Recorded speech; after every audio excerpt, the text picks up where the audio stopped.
पूरी सल्तनत की कीमत एक प्याला पानी। हारून रशीद को प्यास लगी, इसने पानी मांगा, ठंडा पानी लाया गया। आरिफ बल्ला, हजरत इब्न समाक वहां मौजूद थे।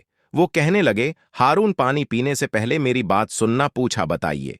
कहने लगे, ये बताएं, अगर आपको सख्त प्यास लग जाए और प्यास ऐसी कि बर्दाश्त से बाहर, हल्क बालकुल खशक हो और पूरी दुनिया में पानी कहीं भी ना हो और एक शख्स के हाथ में पानी का प्याला हो, तो आप बताएं कि कितनी कीमत देकर इस पानी के प्याले को खरीदेंगे। इसने कहा कि मैं आधी सल्तनत दे दूंगा और पानी का प्याला खरीद कर पीऊंगा। उन्होंने कहा, अच्छा, आपने पानी पी लिया और पीने के बाद अगर पेशाब बंद हो गया, निकलता नहीं, और जानते हैं कि पेशाब बंद होने की हालत में इंसान मछली की तरह तड़पता है, इसे बर्दाश्त नहीं होता, तो आप मछली की तरह तड़पने लगें।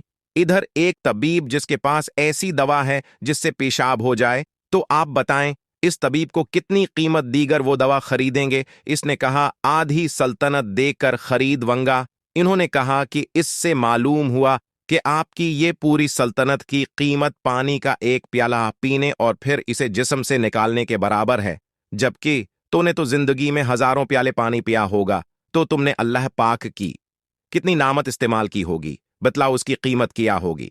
इल बिदाया वल नहाया 234-10, फलफ्तहुल माल इंदल आजाली 2, तारीखुल इस्लाम दहबी 1517, तारीखुल खुलफा 241, तारीखुल उम वल ममलूक 22-5, अल कामिल तारीख 117-3।